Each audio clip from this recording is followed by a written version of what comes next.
My man, My brother. what's going on, sir? I'm doing well. I'm back out the trenches of swimming in salty water for 6 to 7 days, I getting know, right? getting sun rays from left and right. I know. I was afraid to tell people where you was at last week. I didn't want nobody to get no ideas, man. Hey So, man, tell him pull up on me. You pull yeah. up. That's okay. Hey, so I would just say this, man. Just welcome back. You know No, what I mean? listen. I even on vacation, I got the opportunity to watch and really listen. And I hope folks was really uh, digging in, Right. and that's the best thing about what we're doing and how you approach this whole entire thing. Um, it gives folks an opportunity to really reflect on some things that they had no idea of what was going on. Right. And it's coming from a sincere place, but it's also coming from a place that's genuine, and it's not about hand holding businesses. And I don't know if folks go too many places that will deal with the business aspect of things, talk about things from a standpoint of how to do it, how to interact with it, recognizing that it might be difficult to deal with, but it's possible if you have the right tools. So kudos, bro. I'm happy to be back. Hey, man. I thank you for being flexible, man. And I want to tell everybody that Mr. Felder here, CEO of Felderworks, was trying to, what I mean, be in two places at the same time. But I took it as really a very valuable lesson for us to be reminded of Mhm. that when we vacate, we vacate. We got to go on vacation. We got to take a break. We got to have that quality time with our loved ones, our family, our significant Mhm. others, spouses, wives, whatever you decide to call it. Our children, Mhm. um, because they remember how they how you made them feel during the time that you Correct. spent with them. I learned that from my wife. So being present and unplugging and spending that quality time, man, is was a great example. And we had a great time with shout out to Mr. Leroy Muhammad for pinch hitting. He did a great Mhm. job last week, Yes, he and did. we Yes, he did. and we had a fantastic guest last week, man. Double Mhm. shouts out to Miss Heidi Lewis Ivy, right? Mhm. Who is the front bookend to this double bookend conversation that we're going to have tonight, Mhm. um, with another powerful um, contributor to this subject matter, and we get to have spoken to both of them, Heidi last week and this week, Coach Tracy, Mhm. right in the that are bookends right in between Black women's equal pay day, right? Mhm. So within the last 7 days, there was a day designated, I forget the date, that Black women, African American women, would have to Mhm. work to into the Yeah. next calendar year to make Mhm. equal money to their male counterparts in the workplace, right? Mhm. Um, and that kind of sets us up. It's a continuation from last week's conversation, and it also sets us up for this week's conversation, where Coach Tracy is going to be talking about the toxicity of Ooh. capitalism and how it affects how we show up in the workplace. And Ooh. I'm gonna be really, really honest, man. Coach Tracy pitched that subject matter, and I think it's so timely. I think it's so relevant. I think it's so, right now that it should be Mhm. talked about. But ironically, a part of what she doesn't know is a part of the corporate trauma training that we offer, Rob. You know what I'm saying? Capitalism is a part of it. Correct. On the spectrum of how does corporate trauma happen? Mhm. Well, there is elements of the capitalist system that invites Mhm. corporate trauma, and one of the ways it invites corporate trauma to happen is through the toxicity or toxic behavior that is invited through professionals in that free enterprise, right? Mhm. And, everything's up for grab. Dog Mhm. eat dog, cutthroat. Only the strong will survive, right? Mhm. Equal opportunity, and the only difference between those who get the opportunity and those who don't at times is how far are you willing to go to make the environment to your advantage, which sometimes, a lot of times, and then in Mhm. some cases, Rob, most of the time, is to the detriment of people in and around you, which is Mhm. exactly what corporate trauma is. So, to our corporate trauma community out there, if you hear me, man, put something in the chat. Give us some feedback. Rob, what you think? Toxicity and capitalism.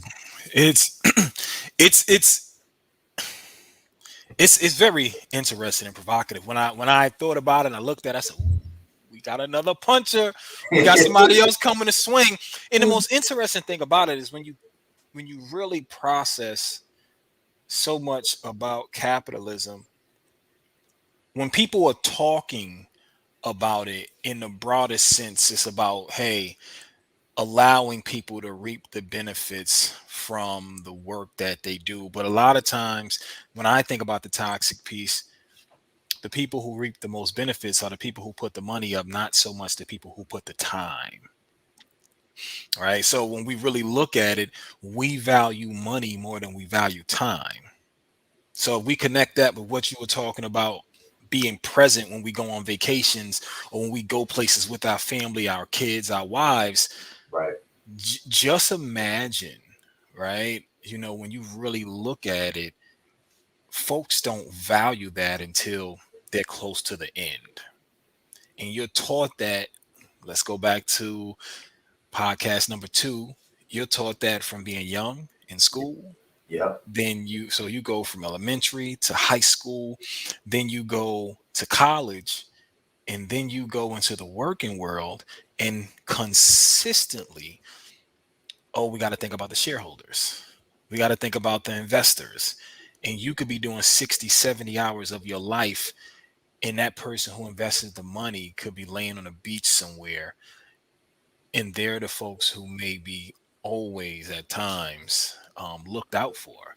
So for me, when I think about it from that perspective, yep, really just perspective, and looking at it from that sense of, so many of us want to be rich because we feel like that's the only way that we can get our time back, right. because that's more or less what the system has pushed, right? So it's like, I'm gonna spend a whole bunch of time, I'm gonna work 40, 50 years, retire when I'm 70, and then I'm gonna get my time back. My hip might not work because I was driving the bus for Mm, 40 years, right? I may not be able to be on the beach because I was in the cold so long at the local hospital that my nerves are kind of messed yeah, up. Oh, I can't be around certain people. I can't be around loud noises because of PTSD, because of all these different things that I've experienced.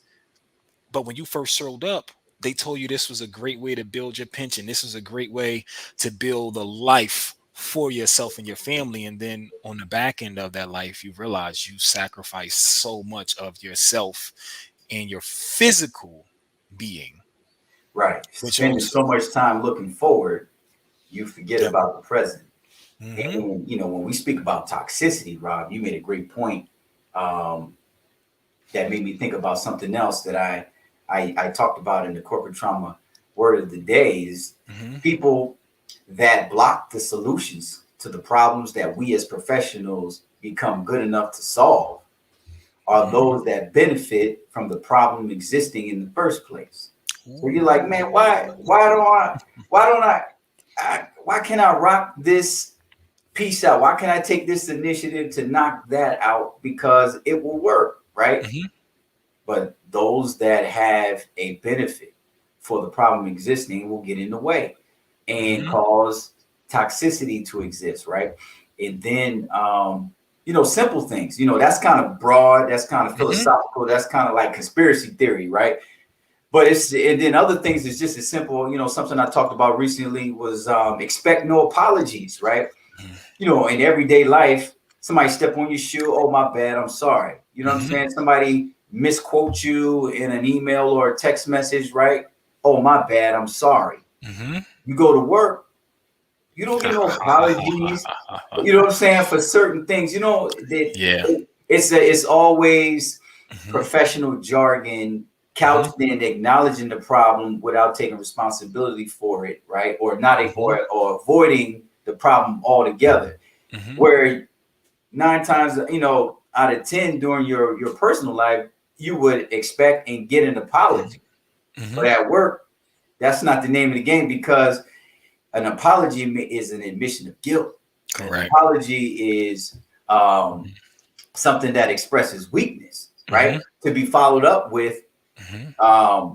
disciplinary action or litigious behavior, or you taking an advantage of a personality trait that you may think is weak, right? Those are the narratives that we tell ourselves. So Yeah. things that are normal don't, and I don't want to insult anyone by saying I know the difference between what's normal and what's not, but things that you would one would assume should happen next in a chronological order. You make a Hmm. mistake, an apology. At work, it don't work like that.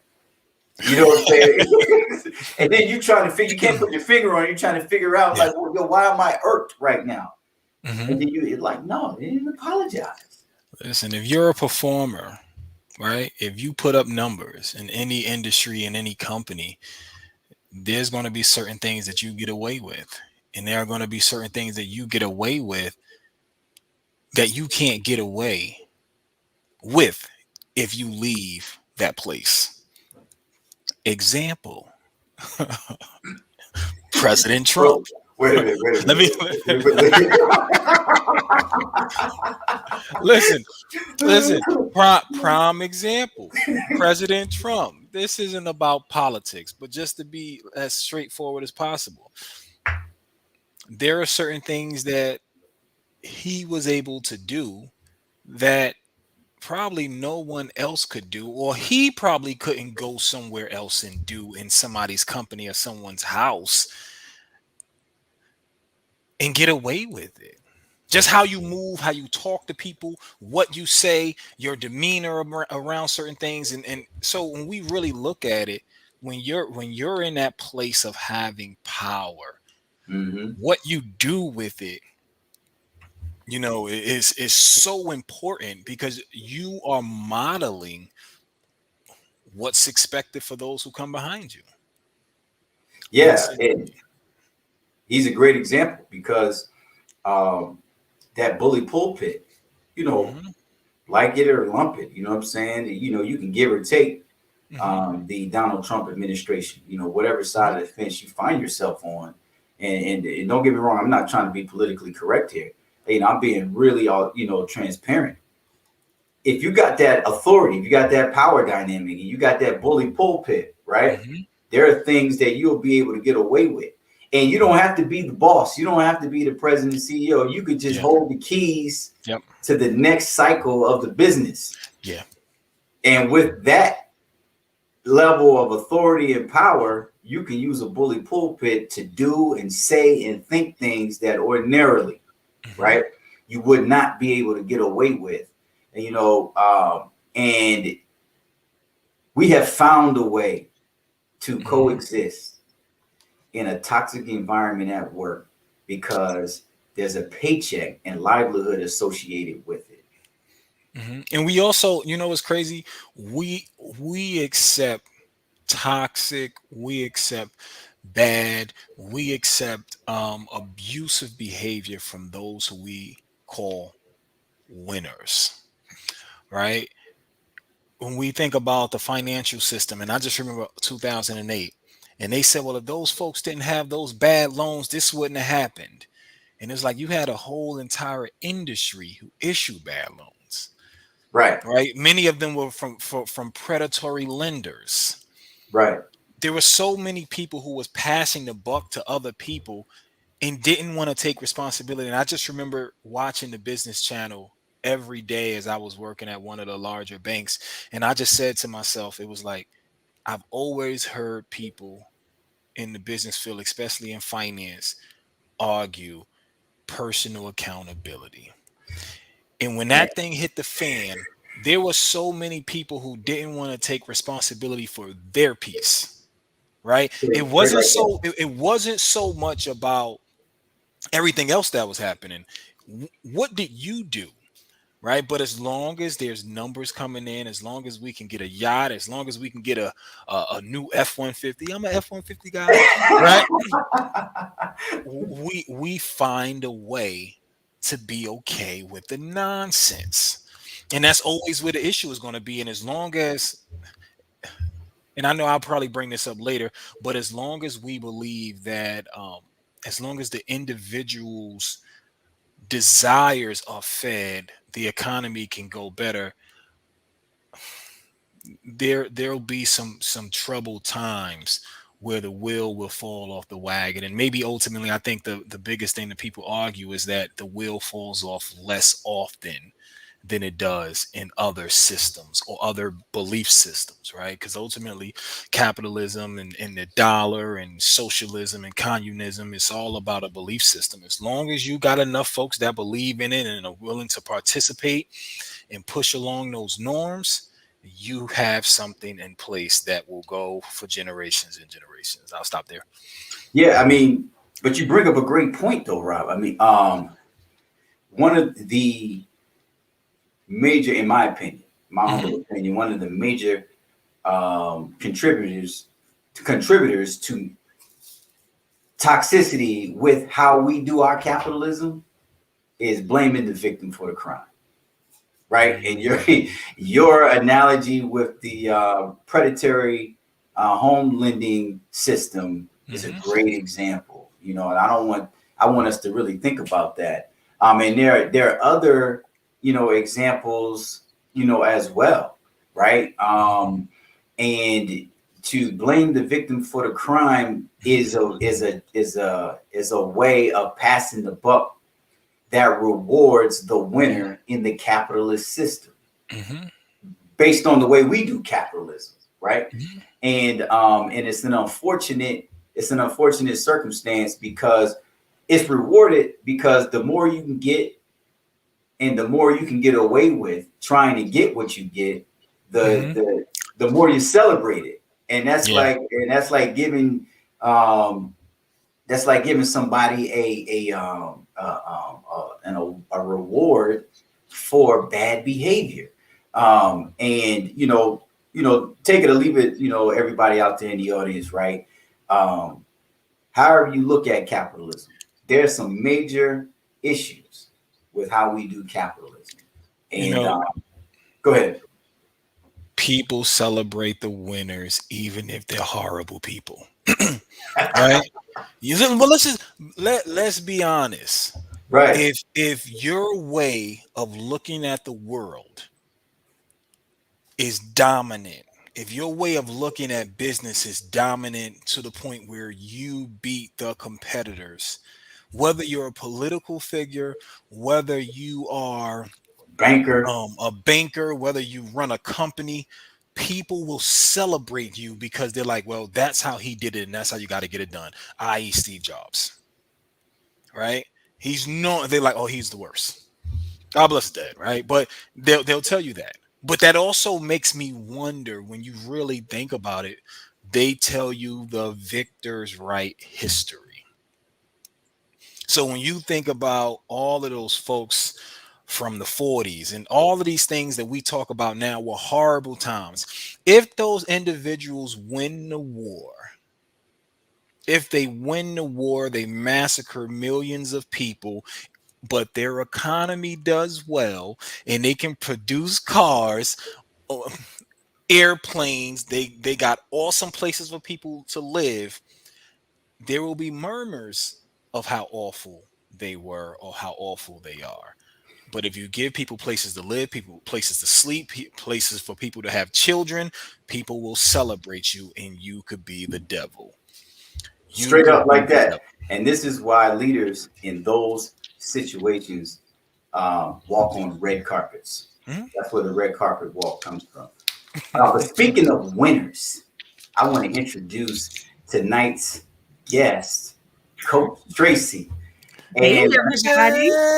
Hey, hey, how you hey, doing? I'm Now, doing great, y'all. I'm sitting over here like, oh, I can't wait to get in on this. They just like, woo, We just trying to prime it. We just over right, here right, just, right. But you Coach know. woo. Tracy, it is so awesome to have you. I love when Rob used that word. So I take pages out of his book sometimes. It's so awesome. And I mean that to have you. When I think about Coach Tracy, I think about a winner. And just to give us in the right mindset of what Coach Tracy offers our community, right? Our environment offers the corporate industrial complex. If anybody knows about the great women's basketball player Maya Moore, she is arguably the most winningest woman basketball player or female basketball player ever. Multiple championships on in the amateur athletic union or AAU, multiple championships in high school, multiple championships in college when she went to UConn, right? Multiple championships in the WNBA. And her winning, she never lost sight of her humanity. And as the number one or arguably the best women's all-around basketball player, walked away from the game because she chose a higher cause to rescue a young man who was wrongfully convicted for a crime that he did not commit. That and her example is what I think about when I think about Coach Tracy and the work that she does with her talent, her approach to the craft, and then walking away from the corporate industrial complex and going to seek out individuals like herself and similar and giving them the balance of expression to the other side of what it is to be a human and a professional. And that's what the Level Up Past Corporate Trauma podcast is all about. So with no further ado, Coach Tracy, I just want to give you the floor. Yes. Wow. Congratulations. Yes. I feel like I need to go bow. Wow. That was amazing. Please let's tell the audience. Please tell the audience a little bit about yourself so we can get this conversation started. I've been on pins and needles all week waiting for you to have this conversation. Well, how do I follow that up? But let me try. As Jamal says, and Rob, I think I'm just meeting you actually, but I've been following you quite a bit. I'm a coach for Black women, and I help my sisters to reconnect with the parts of themselves that many of us have hidden, or we thought we've lost them because of past wounds. And that could be childhood trauma. It could be relationship trauma. I am a survivor of domestic violence, so I understand trauma from that perspective. I'm a survivor of childhood trauma. I was abandoned by my father. That's what I thought. And see, that's the part of trauma that sometimes we don't understand, because until you have the words and the actual understanding behind why people make their choices, which is what I help my clients to actually get to, because a lot of us are walking around with these beliefs that we're holding as truth, and they're really just words in our head because we haven't put them on trial.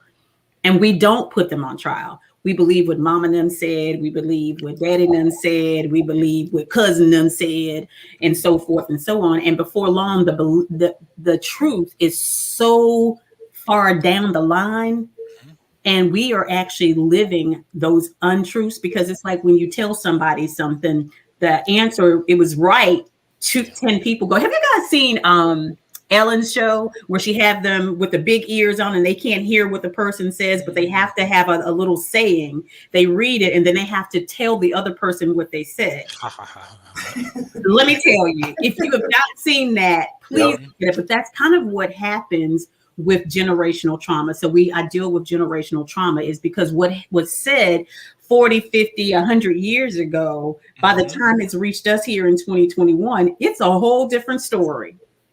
Totally. It's not even what we thought it was, but so many people have been hurt in those 100 years because of the story that got distorted through time, and got distorted not just because of mom and them and daddy and them and cousin them, but because of societal conditioning and so forth. Wow. So there's so many layers to this. So my role is holding space for my sisters. One, because there aren't many coaches out there like myself that are dealing with trauma who are trauma sensitive. We've got some trauma informed coaches, and I really leave that to my mental health people to be trauma informed. And I am trauma informed because my degree is human services with a minor in psychology. However, you need to be trauma sensitive. When I say trauma sensitive, that means that we are actually sensitive to the fact that each and every one of us has some form of trauma. And I am not the one that separates the types of trauma. When you talk about it from the mental health perspective, they talk about big T trauma and little T trauma. Let me tell you something. Being bullied on the playground may seem like little T trauma to you, but for me, it became big T trauma. So if I minimize what happened to you because I wasn't in a tsunami, or I wasn't in an earthquake, or I wasn't sex trafficked, then are you saying that my hurt is less than your hurt? Mm-hmm. So we don't deal with big T and little T. Trauma is trauma, because all trauma hurts, no matter how quote unquote big or small someone may think it is. So that's just a little bit about me. But let's just get into this corporate trauma, Yes. toxic Let's do it. capitalism. Woo! So corporate trauma is a sneaky passive trauma that'll creep up on you. Now, those that follow me and Rob on social media know that is the clarion call to the corporate trauma word of the day. And one of the most toxic trauma-inducing places is our workplace. Yes. So Tracy, this was your idea of a subject, and I'm so glad you suggested it. What is so toxic about capitalism? The way we do our capitalism. The way we do capitalism here in the United States, and the way it's been done for centuries, is that it teaches you to not trust yourself. It teaches you to sacrifice self for the almighty dollar that is dangled in front of you. But you got to work. Let me see. How many more days I got to work as a Black woman to make what a white man makes? Yep. I'm the victim, but I got to do the work. That's why capitalism is so toxic, because capitalism basically teaches you that in order to survive in this world, I've got to sacrifice myself, sacrifice my health, sacrifice my family, sacrifice my self-respect, sacrifice my self-acceptance, sacrifice everything about me so that I can meet a standard that I will never meet, because it was never created for the employee. It was always created for the employer. Let's talk about it. If we want to get real about this, yes. Why were we brought here to this country? Right. We were brought here for capitalism. We were bought here for capitalism to make generational wealth for someone else. That's right. Okay. So, and let's take it even further. If we talk about capitalism and how toxic it is, we've seen the toxicity. If you've watched anything like Underground on Netflix, I can't remember the name of it, and this is true, I'm not making anything up. Or if you've read the 1619 Project on the New York Times with Dr. Y'all know who I can't remember her name. Professor. She's going to Howard now. Howard. Yes, with the University of Chapel Hill. Yep. But anyway, here's the thing. If a woman, a man, even a child, and I'm going to break it down even further, a woman who had just given birth literally did not pick enough cotton that met the weight metrics, she was beaten. Yeah. How toxic can it be? Right. When you look at it from that perspective, if you cannot see the toxicity in capitalism, because even though we're not being literally beaten with a whip after delivering a baby, and I'm speaking from a woman's perspective, we're given how many weeks of family leave? And if we are, and I'm going to say given, because that's written in the Family Leave Act, because they put it in there. But if you want to take more than that, and I'm well past having babies, my baby's 34. But if you want to take more than that, as a woman, you are seen as quote unquote weak, not a team player, not so I'm supposed to sacrifice my family, the health of my child, not even just the health of my child, but the health of me, because as a woman, it takes years for our body to actually fully recuperate from giving birth. That is correct. So very toxic.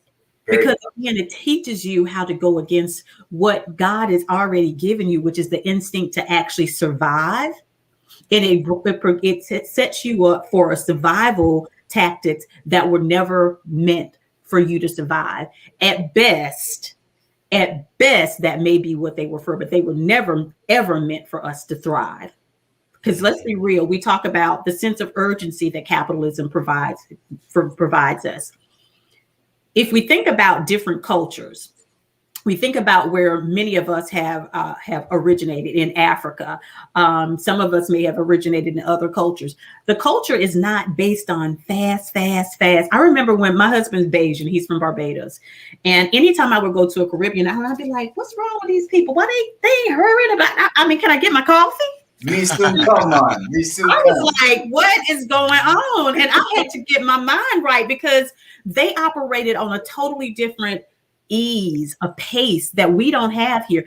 Everything here due to capitalism, because if we think about where capitalism came from, it is from the industrial area, and it was based, the work hour week was 80 to 100 hours back in the day. That's correct. The only reason why we have a 40-hour work week was because folks, what is it, the Haymarket riot or something like that? People were like, oh, we ain't doing this. No, we will die before we do this. In Boston, that's correct. Exactly. Yep. But the way we ended up, even with the work week, was based on the machinery.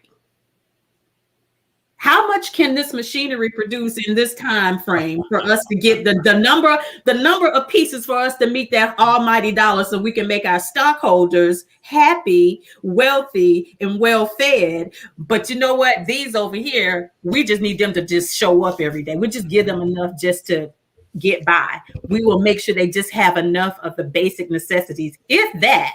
And if they don't have the basic necessities, we're going to actually make them feel bad for that, because now they got to go get food stamps, they got to go get WIC, they have to go get supplemental housing, or maybe they don't even have housing and they're living in a homeless shelter.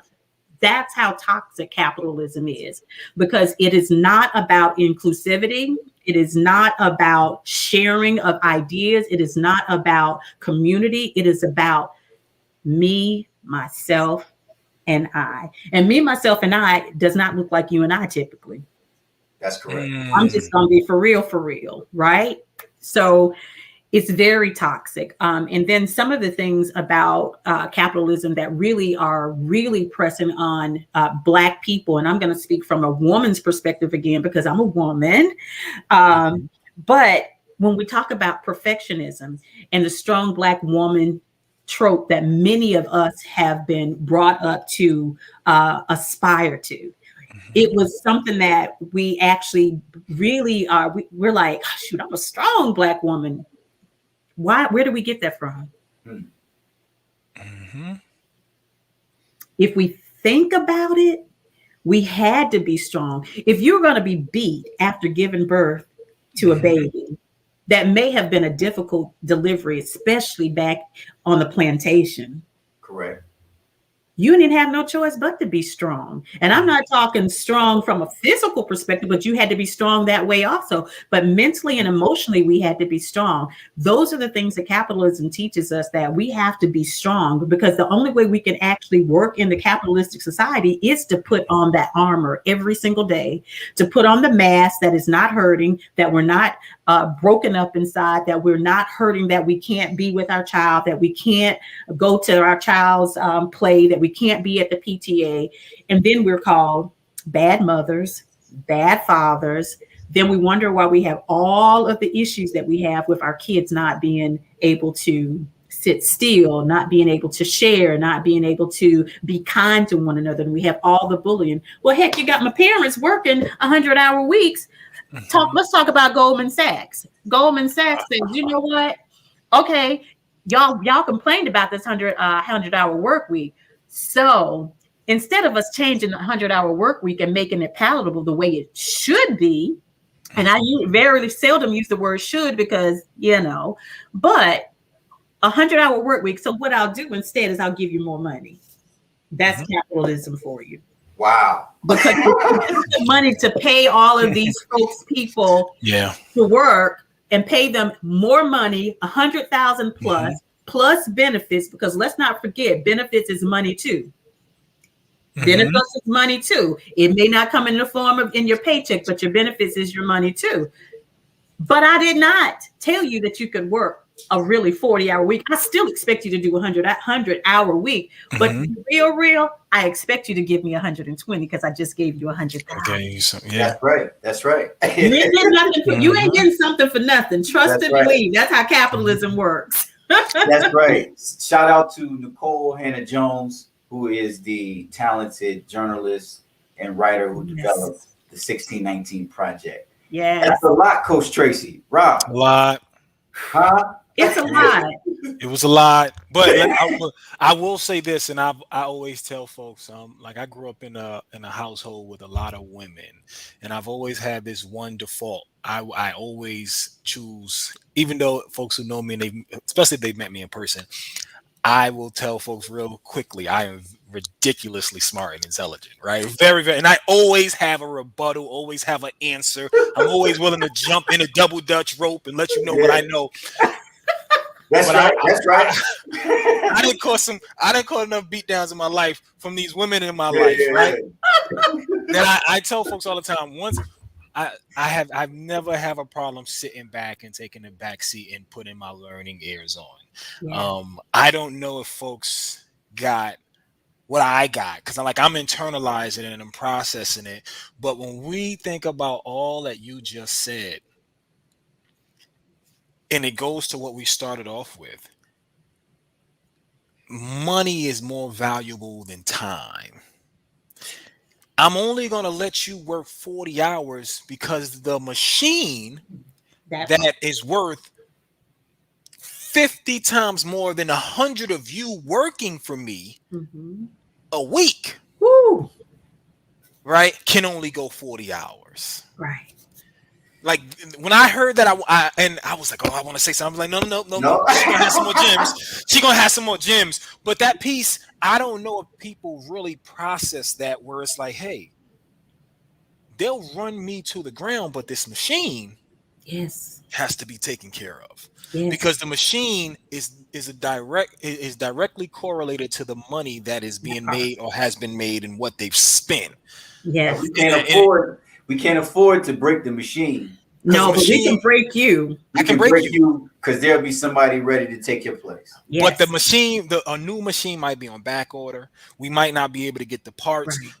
I might not be able to feed. And it's the most interesting thing. When you get higher on the totem pole, you have this idea of how many people you help, right, as so-called leaders. And I think sometimes folks miss the idea of, but are you serving?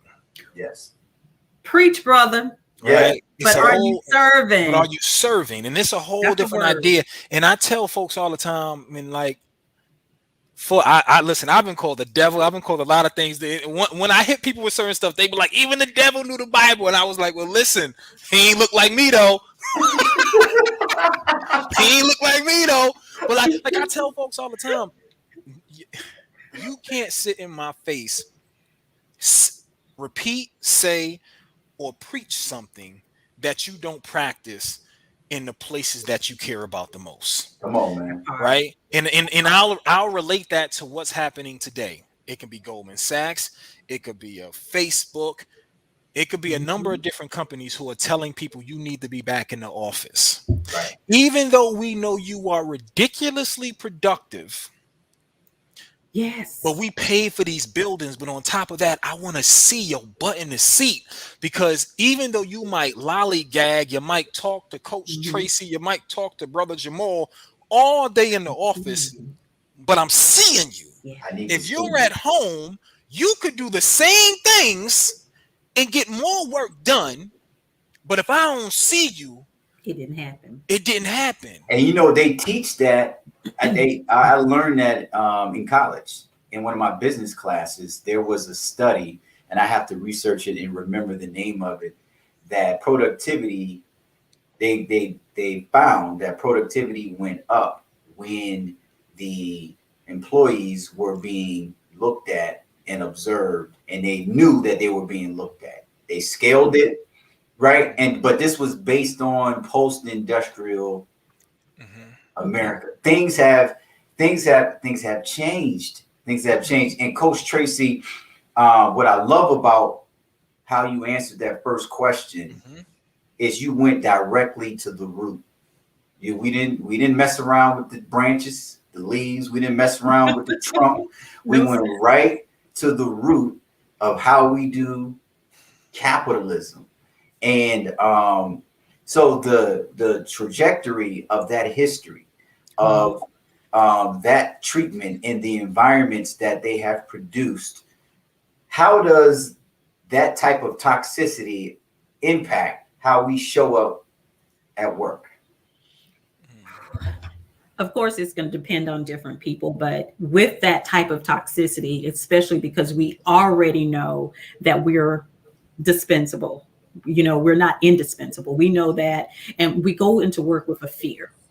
And when you are fearful of losing your livelihood because you've got to pay the mortgage, you've got kids to feed, you've got a mother or father or another family member that's relying on you to pay for college tuition or to pay for the medicine or so forth, you give up so much of yourself, and you lose your own self-respect for yourself.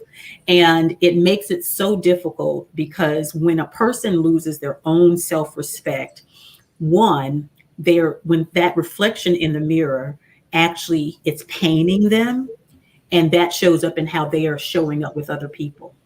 So when you see people who are angry, who are they have a lot of vitriol. They have a lot of, I'm not even going to say hatred, just seem to be mean spirited. I Narcissistic am tendencies. some are narcissistic, but narcissism typically is something that you are actually really born with. It's actually something in a genetic way, because you don't just become narcissistic typically. You may have some ways that are narcissistic, at least that's in my experience. I could be wrong, and if anyone wants to correct me, please feel free. I have no problem learning. Yes, ma'am. Um, but what I encourage people to do, because that's what happens, is you start seeing a decrease in caring. You start people just showing up doing the bare minimum, because when you start treating people like a commodity, which most of us have been treated like, and we Right. start letting people know that, I actually, and before I finish the sentence, I actually had a client to tell me, I was just told this week that, no, not a client, a girlfriend who just told me, she said, and she happens to be a white woman, y'all. Girlfriend told me, she said, I was just told this week that I can be replaced because I'm outselling the white men, and she happens to be in real estate. Can somebody help me with that? I have She's no word. outselling, she's making you money, but because she's a woman and she's shaming these people over here because this is their thoughts about her capability and their thoughts about their capability. That's what capitalism does. So now she's walking around and she's like, do I show up in my full sales capacity and blow this roof off this place? Or do I show up, minimize myself, dim my light, shrink to make them comfortable because they're uncomfortable with me, keep my job because I have a daughter at home and I'm her sole provider? Here I have this, I don't, what do I do? What do most of us do? Most of us are going to choose that latter part, because most of us don't have that generational wealth. Right. Most of us don't have that laced bank account that can tide us over for, hey, let's say a month. We're talking about 3 to 6 months. Most of us don't have that. And we just lived through an epidemic, right? Or pandemic, and we're still going through it. Most of us have blown through that in some cases, especially if we lost a loved one. So we're showing up, we're dimming our light. We're making everyone else comfortable. We're fawning, meaning people pleasing. Some of us are fighting back and saying, I ain't going back. I was just on a phone call with a client this morning and her in DeKalb County, and her daughter is in school. And she said, Mama, we need social distancing. They're not even wearing masks. We don't have elbow room. They're not doing anything. They have way too many kids in the classroom because teachers are like, y'all don't care about our lives. So they don't have enough classroom teachers. They've decided that capitalism, to heck with capitalism, I'm trying to live over here. I will find someone that doesn't tolerate me. I'm going to find somebody that's going to support me. I'm going to find someone that's going to lift me up. I'm going to find someone that realizes that I am valuable, and I'm going to go there, whether that be teaching in another school or whether that's teaching in a private school or starting their own business, whatever that is. So what's happening is capitalism is starting to, well, the people in the C-suites, if you will, or the leaders, if you will, are starting to see that people are making tough decisions and they're willing to walk away from these jobs because guess what? If they could survive through a pandemic, they can survive anything. Figure out how to do this. Hey, And Rob, never thought they could do this. But it's all of those things. But when it comes to parenting, because it does show up in parenting, it shows up in relationships, it shows up in how we communicate, period. So all I'm saying is that what you'll see is people who have gone inside, who have become bitter, who have become, they have no more hope. They're like, this is just the way it is. And that's why capitalism continues to go the way that it's going. That's why we haven't been able to dismantle it, because there's so many people that are still going with it because they're like, I'm disenchanted, I'm disenfranchised, I don't have any choice in the matter. I still got to work, I got to eat. What do I do? Especially in this country where anyone that is on any type of assistance is vilified and just talked about and beat up one side and down the other. I mean, heck, I'm already down. Just keep on just pushing me down, right? Mm-hmm. That's what we do in this country. So that's how capitalism shows up.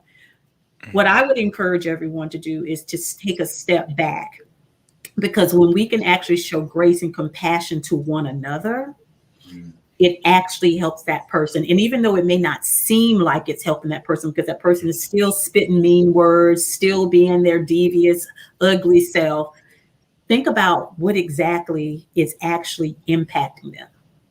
The hurt that they are actually carrying. Because what Rob said was so true. They're working in industries where they're not being served, they are serving. Correct. It's just a totally different form of slavery. Now it's white collar and blue collar slavery. And we just don't have the whipping. We don't have the whips. The whip is, I need you to get that done, that sense of urgency. The whip is this way or the highway, not either or not both and, but either or there's always this way to do it. Nobody wants to find a different way to do it. Yeah. I remember when I worked for Marsha McLennan, and I had this great idea of how to handle the incoming proposals. And they were like, well, we don't do it that way. I was like, that's the whole point. This is the whole point. I'm trying to save us time. I'm trying to make us more efficient. And they were like, but that's not what we're paying you for. I was like, okay, no problem. And this was an actuarial firm. Go figure. So that's what capitalism does. It shuts you down also. A lot of people are walking around thinking they have imposter syndrome. Imposter, I don't even believe in that word, because we're not criminals and we're not sick. Right? I'm shutting down because you just told me my idea wasn't valuable. You tell me that you want me to show up. Well, we want you to be a team member. We want you to, but you just shut me down. Right. But so what you can't have it both ways. Right.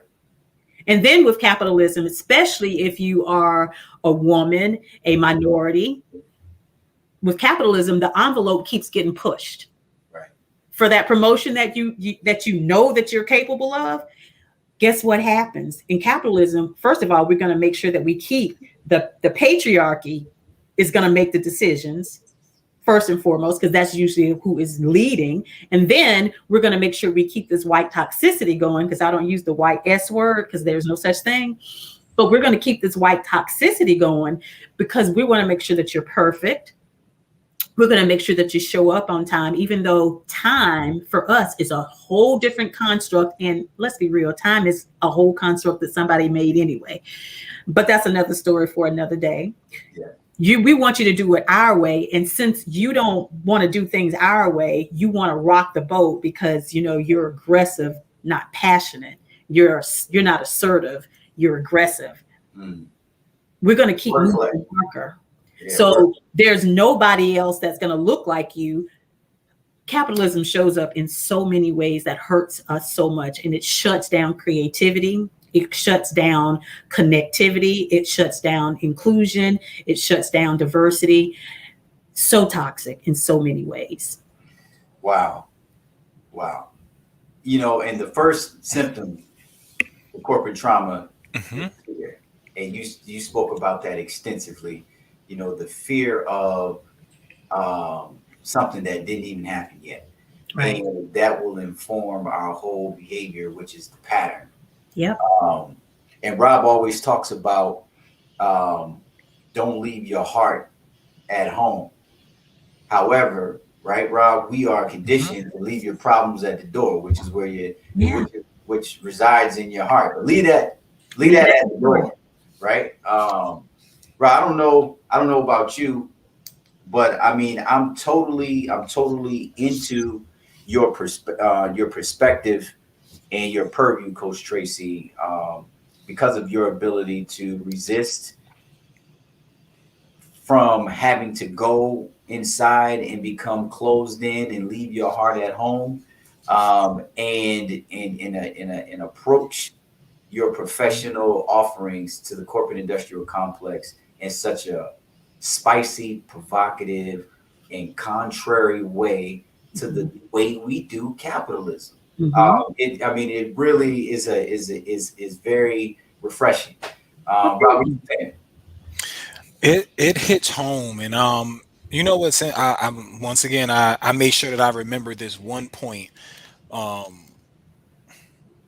Your friend who's crushing it in the marketplace at work, and the one thing I have learned, and you at one point in time, I was always the youngest person in the office. That's no longer going. Yeah, you might be today too. Listen, right? So now it's one of those situations where you will pay for it at some point in time. Yes. Right. So even when we think about your friend, and when we think about other people who are in those situations, you're gonna pay for it today, or you're gonna pay for it later. The difference is, and it's crazy, as I sat there and I heard what you said she's replaceable because she's outperforming her white male counterparts as a white female. Yeah. And I instantly said that made sense. And I'm gonna tell you why it made sense. It made so much sense that they said it to her. Yeah. I said, if they had an office of 15 or 30 people, and there were 5 or 10 women, having one woman make a bunch of men feel less than what they were, even though they are average when compared to her. Yeah. I can replace one top salesperson with 2 or 3 other people. I can't replace the 15 or 20 white men who can't accept being less than what she is. Right. You can't keep my ass like this. Excuse me. Exactly. That face. Right? I can't. But make it make sense from even with that.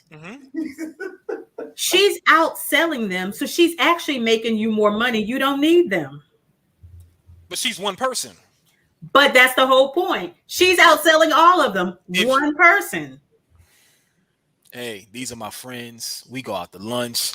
We roast corn in the backyard. Patriarchy. We go drink beers. We go golfing. This is a part of my social life. They're a part of my club. Yeah. I just so happen to be their boss. Yes.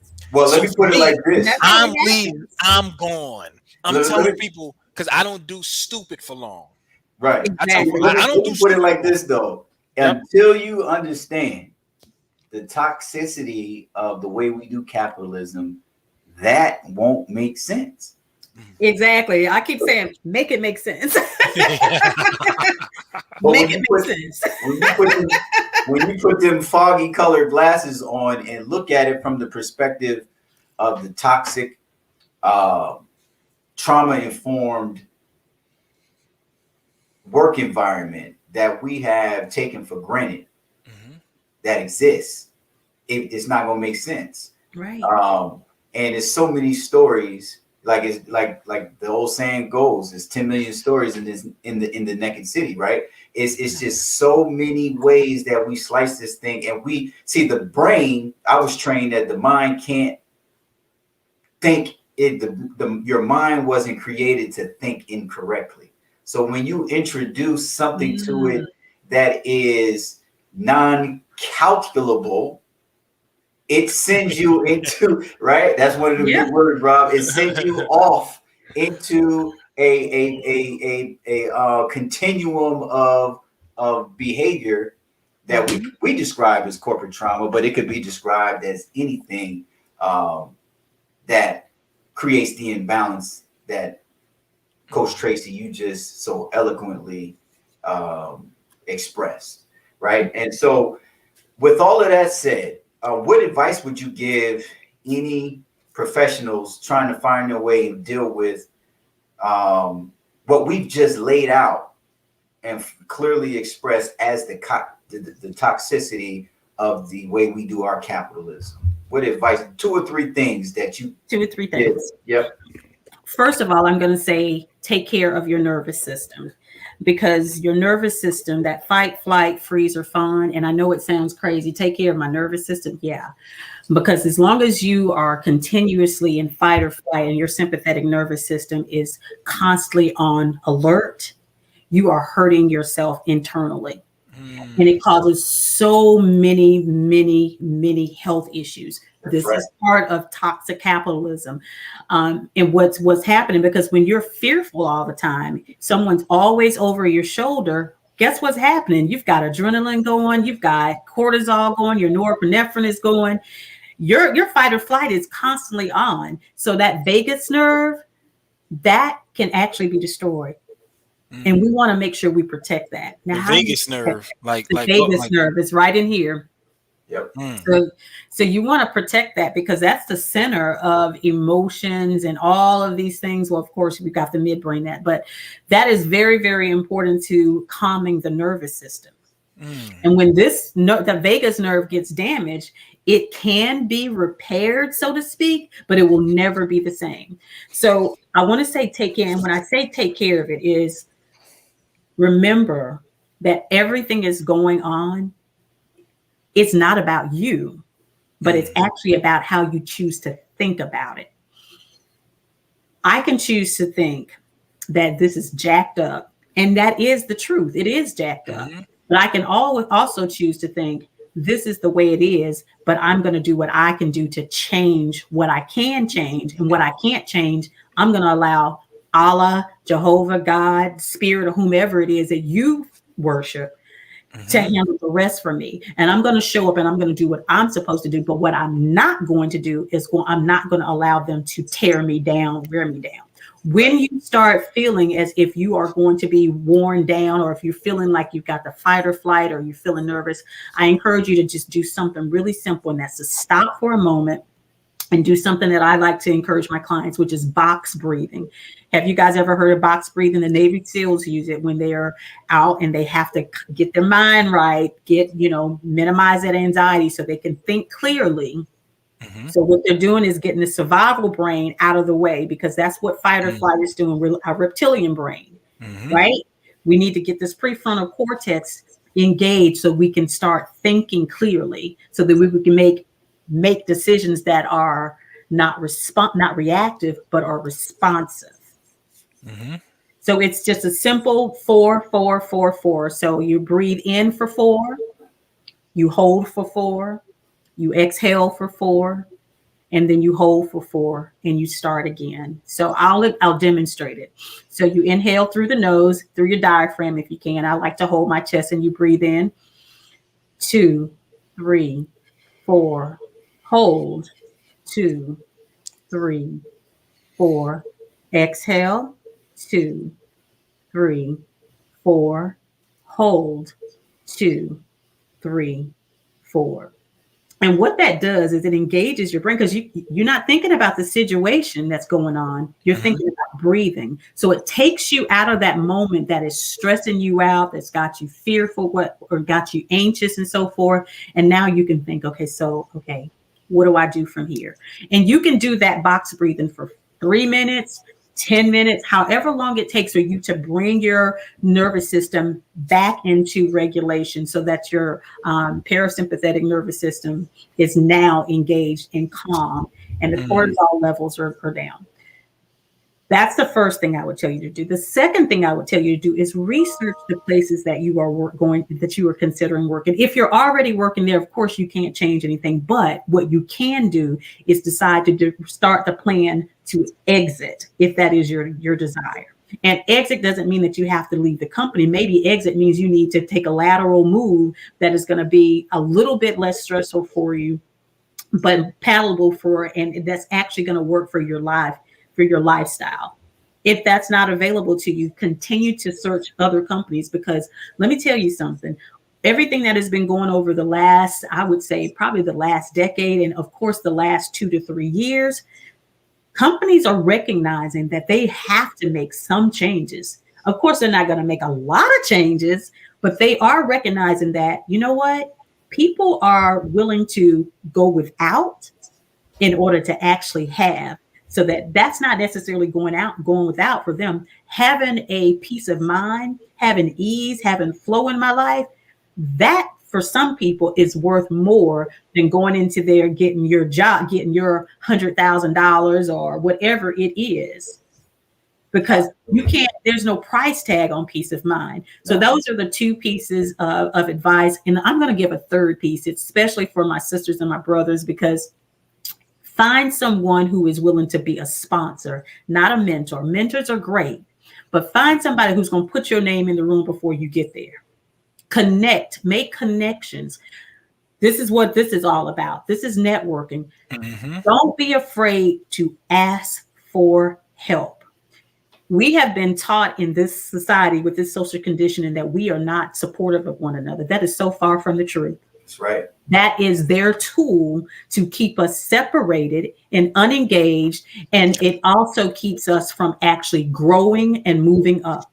And easy control. Do not be afraid of asking people for help. If one person can't help you or just chooses not to, that's okay. How many people are in the sea? Right. Find somebody else that's willing to do that. So those are my tips, but definitely protect yourself at all costs.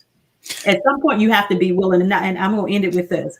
I have been quitting jobs for a long time. You're a winner. I'm being real. I did not know what I was doing. Wait a minute. Hold on. That part.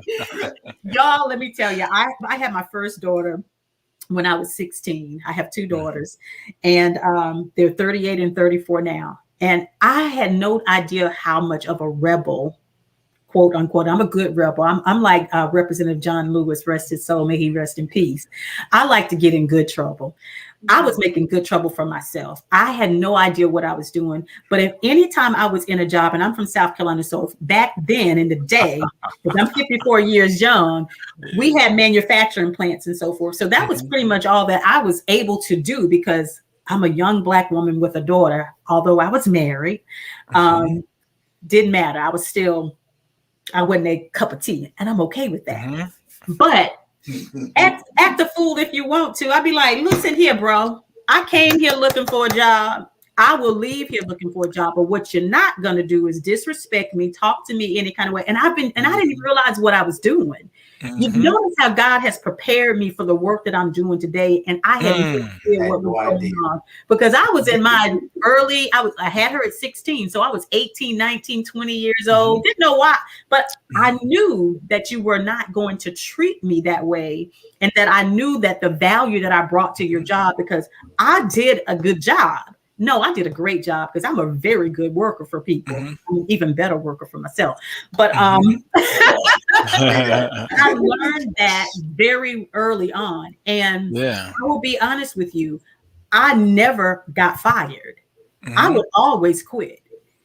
We think that when we speak up, they're automatically going to fire us. But let me tell you something. A lot of times they're waiting for you to put them in their place so they can know what they can do and can't do to you and with you.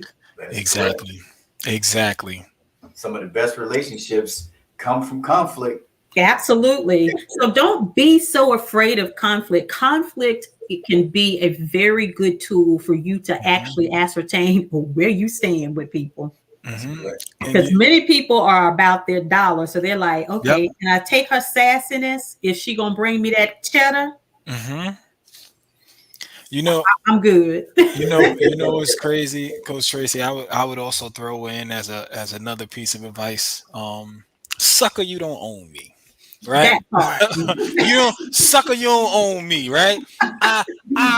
Listen, I tell folks all the time, me and Jamal always work together. I work with a number of different people. Only thing I always tell folks, man, if you feel some type of way, let's just meet in person. Yeah. Because I always feel, because I may not say certain things in the email. I might not even say it to you in person. But my demeanor when you say something stupid to me, you're gonna look and you're gonna say, did that dude just sit up and look at me? And I got this one phrase that I always tell people when somebody says something to me that doesn't fit my lifestyle, and when I realize somebody wants to make me a cog.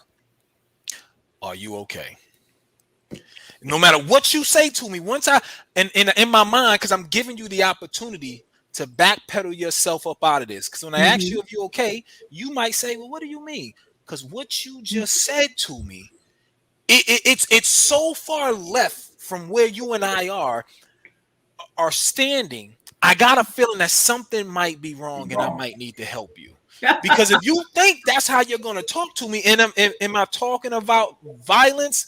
I'm not talking about violence, but I am saying use the attributes that you have. I am 6'4", 250 something pounds, in dark skin. I tell folks all, and I got $1 million smile. When this smile is done, but what I will not do, you cannot make me a cog without me signing off on it. And so often, even when we think about it, they're telling your friend to be a cog when she was meant to be a linchpin. Right.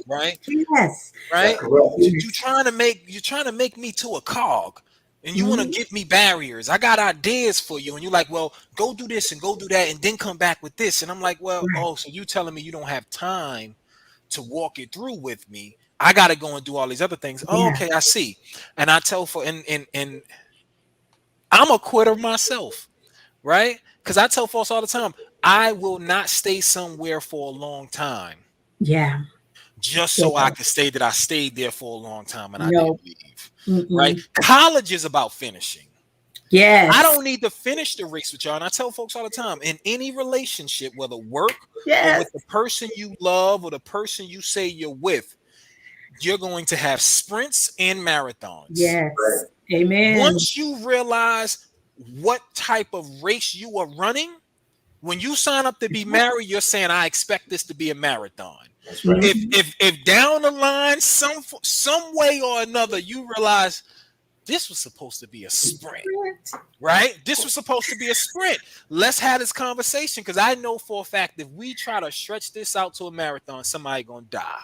You said die. I was like, somebody gonna be unhappy. Okay. No, but I'm saying, look, I didn't say somebody gonna be killed. I said somebody gonna die. Right. That vagus nerve, vagus nerve, right? Because ultimately, you're either gonna die physically emotionally, or even spiritually, because it's or mentally, right? Because there's gonna be so many things, and it's so crazy. I tell folks all the time, whether it's we're talking about America and black people, if we're talking about the workplace with all people, but Mhm. specifically black people, Yeah.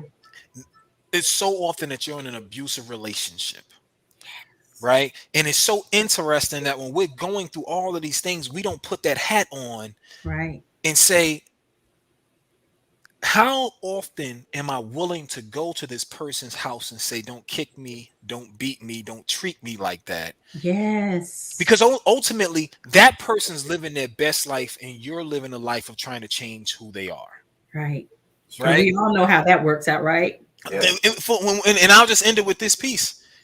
And we don't get enough credit, right? My family's from South Carolina. Really? Just to What say part? that. Sumter, Rembert, Orangeburg, Bowman.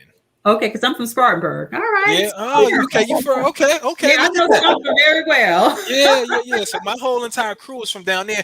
But I would just say to folks, when you look at all of the things that we experience, and I say we don't get enough credit.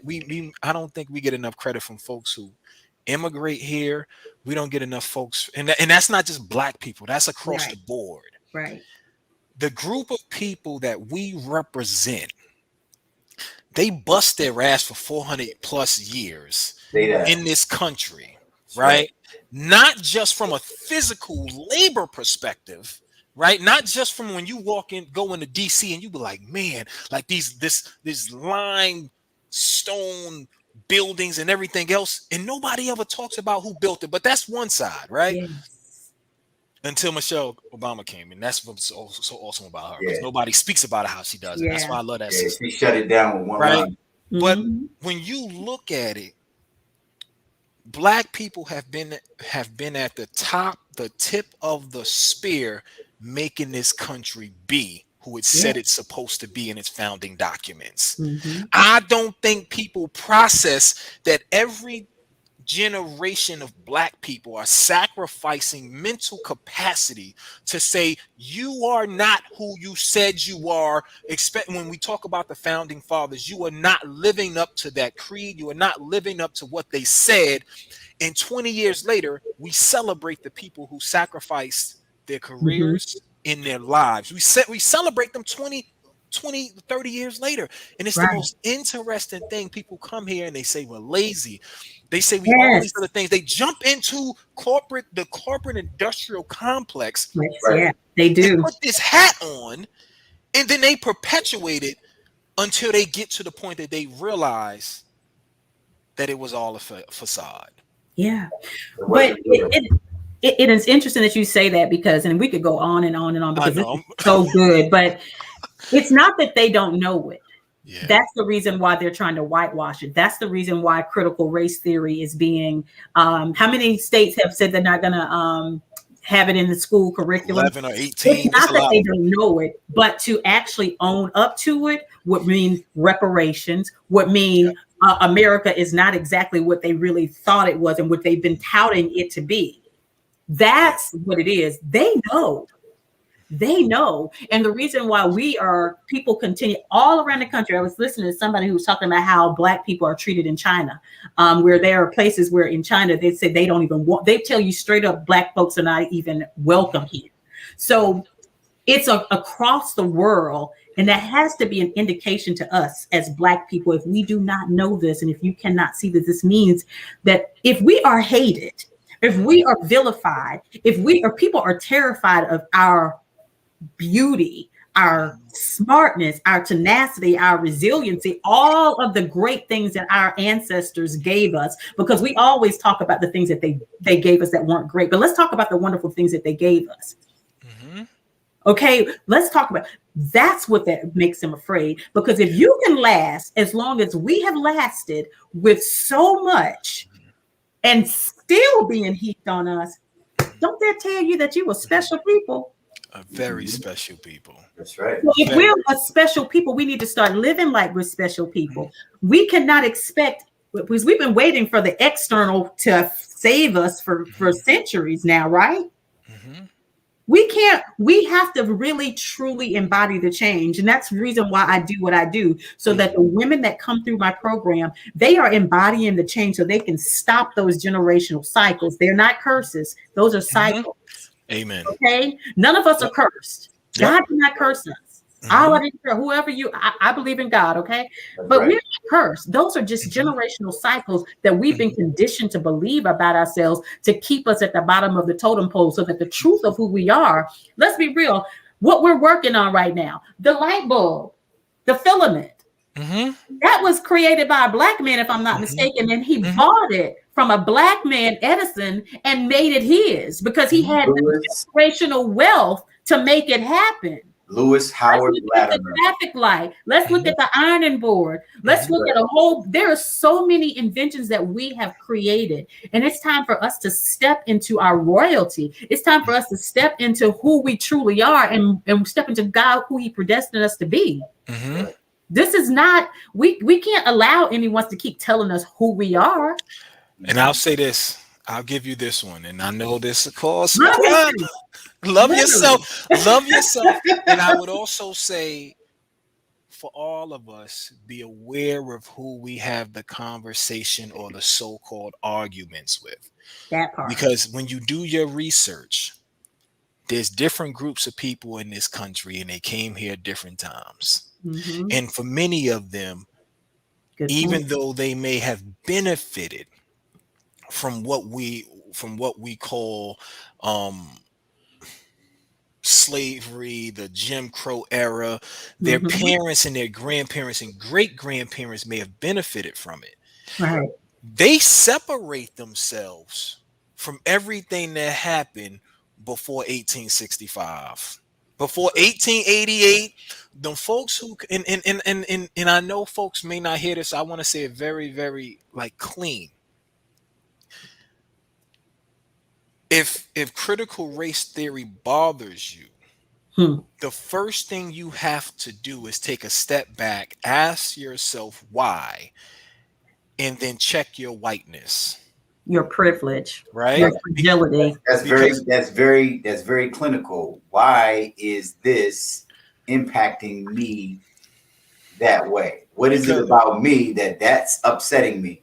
Right. It doesn't fit with the narrative. If my grandfather came here through Ellis Island and he bust his behind, my grandmother came through and was in the garment district, or my great-grandmother, great-great-great-grandmother was in the garment district, or they were selling meats in New York City, and all we know is hard work.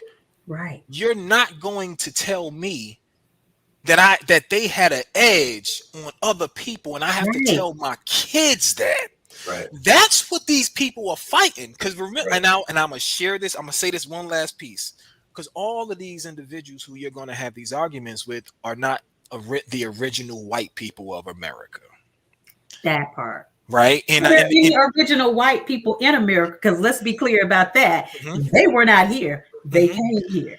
Correct. So if you're not if you, and when I say original, I'm talking about when they finally said what whiteness shall be, even those folks who first came through, they weren't considered white.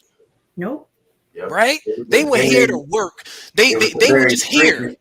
Right? They were their ethnicity and their country. And then over time they became white. Right. And for them, for all these folks who are fighting this whole entire thing about what history is, they're like, but I don't want to own that about America. Right. Right. But if you're going to claim America, you got to own it all. You don't get to pick and choose what you're going to own. Yes. That's why we got to have. That's why we have to have the real conversations, because they're dealing with the idea of what trauma is. Because they're like, well, me, I'm white. When my parents first came here, they were considered, they were the white niggers, right? And I don't know if I want my kids to deal with all of what that stuff is. And I know I'm sharing that because there's so much stuff in the work that you do and the work that we do, that this is the foundational components of what this system is, of how it operates. And it consistently is putting people against each other and saying, well, if you accept this, it's just going to harm you here. No, truth is truth in this matter. Yes. And all we doing is speaking truth. And it doesn't have to be about how all of these different people did these different things, but we're going to acknowledge people for who they are. Right. How many people bled and made this country to what it is, but you don't know them because they look like Robert, Tracy, and Jamal. Right. That should hurt people. That should make people say, man, even though I love who I am, I love who this country has been for my family, there's a group of people who did not choose to come here. Many of us did not choose to come here. Right. That's correct. All the other folks, their parents and their generations of people, they chose to come here. That part. This was a refuge for them. Yeah. So for them, anything that came along with that refuge was more or less like a rites of passage for them. Mm-hmm. And as long as they survived, then cool. Ooh, I love We that. represent for them, we represent the demon side of what people think about the country. They're like, man, these jokers somehow find a way to survive. Man, if they could just disappear, then we don't even have to think or talk about it. Any of this no more. We can just talk about how we've been great since they came. The Pilgrims hopped off and dropped off them toxic blankets. Yeah. Right? We could talk about how we got here and had the first Thanksgiving. We could just love it, but we can't really do that because we got some folks here who always gonna call us on our nonsense. And I'll leave it there. How Jadakiss did it? I'll just leave it there. I know somebody gonna call me. I can't believe you said that about my great granddaddy. No, like what Rob, what's so interesting about it? It's just like what I was talking about. That's your ancestors' story. That's part of who you are. That what they endured is why you're able to have the life that you have. So why not give them the praise for what you, like, as you said, their rites of passage, because it was just that for them. For us, our ancestors, that wasn't a rite of passage. That's right. They were jumping off the ships because they were like, I can't do this. I'm not doing this. I choose death than enslavement. Yes. They were dying in the cabins. Our ancestors were being raped. Our ancestors were being stripped of their manhood, of their virility, of all the things that make people human and those things. So if you could look at it from a perspective of giving your ancestors their praise and thanking them and being grateful for what they were willing to sacrifice so that you could actually live this life, then maybe you could look at this in a totally different way. You can also look at it and say, it was not right. And still, it can be and both. It doesn't have to be either or. Right. It's how you choose to think about it. And if you continue to choose to think that if I don't accept this part of my truth, because regardless of whether you accept it or not, it's still your truth. That's right. What does that say about who you are as a person, your character? That's right. That's what I'm more concerned with. What are my children going to see? How are they going to perceive me? My grandkids, if my character is this flawed, I don't want to teach them that. I don't hate anybody. I hate what you did. Right. I hate what you stand for. But do I hate you? No, because you're still my sister or brother in Christ, regardless if you're Chinese, Japanese, white, Pacific Islander, whatever you may be. You're still my sister in Christ, and I can give you grace and compassion. The problem is, why are you not willing to give me grace and compassion and to let me be seen and heard and to believe my lived experience? Absolutely. Look. Tracy, they call me the facilitator and they call Rob the educator. And we're going to have to come up with something for you. Coach Tracy is the inspirator, right? So shout out to Henry Louis Latimer, who was the Black inventor that came with his intellectual property that contributed to the light bulb through producing the filament. And then within 10 years, he was working for Alexander Graham Bell after he left Thomas Edison, and his intellectual property produced the telephone. Both inventions within 10 years changed the trajectory of capitalism and the infrastructure of America. Shout out to all of the ancestors that worked on those plantations in the breadbasket of America, that filled those bales of cotton, where thousands and millions of bales of cotton were sailed down the Mississippi River, out of the Gulf of Mexico, around Florida, and then stopped off in New York, that created the garment district so that the white immigrant in America could sell trades in textile goods to his white European brother, that revolutionized both hemispheres with the economic empowerment that was derived from free labor. Shout out to all of those that came through Ellis Island and worked in the garment district for companies like Macy's,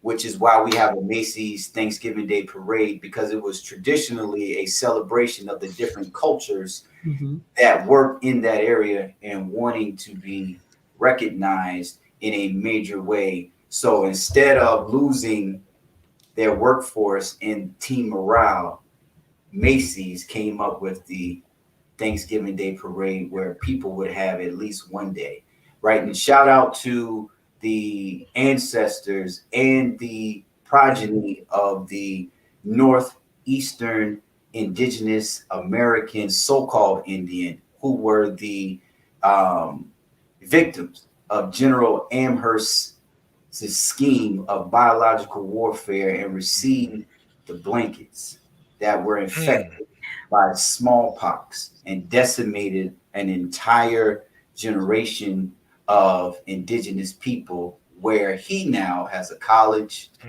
and a town named after him in Massachusetts.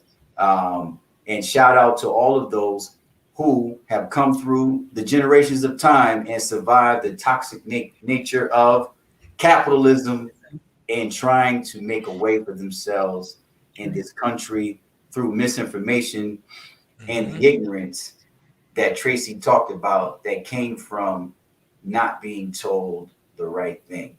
This has been an awesome conversation to facilitate. I just sit back in awe and listen to you to enlighten our audience. This is what the Level Up Past Corporate Trauma podcast is all about. We talk about the issue, but we're not going to stay there. We're not going to stay there.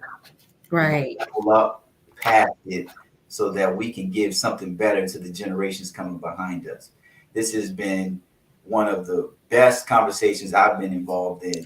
So thank you, Coach Tracy. Thank you. Thank Who is the founder and primary contributor and coach for Planted to Flourish, and has escaped the corporate industrial complex and has set up a beachhead behind enemy lines, proceeding to give information so that other professionals can take control of their careers. Thank you so much. And you have, and thank you. And like I say to many of our guests, you have an open invitation. If you hear us, if you think about us, if there's something that comes up, please consider the Level Up Past Corporate Trauma podcast as a platform for you to express your mind, your thoughts, and your work. Please, before we sign off, let's tell the good people out there how they can stay in contact with you, Coach Tracy. Well, you can find me at planettoflourish.com, and on all the social media platforms, Instagram and Facebook, it's Planted to Flourish, and that's PLANTEDTOFLOURISH. Planted to Flourish, because that's exactly what we're created for, to flourish. All right, folks, there you have it. Another powerful Level Up Past Corporate Trauma podcast in the books. Please give us your feedback, and feel free to contact me or my main man right here, Mr. Robert Felder, at the credentials and handles and locations spelled out here, so that please take a screenshot or whatever you need to do so that we can help you. Robert is available for coaching, and so am I by way of our businesses, Carbonado Coaching for me and Felder Works for Mr. CEO over here, Robert Felder. But until we meet again next time, we will hope, peace, love, and prosperity for you and yours as you try to level up past COVID. Have a Thank great you one. all. Have Thank a you. great Thank you. one. Thank you.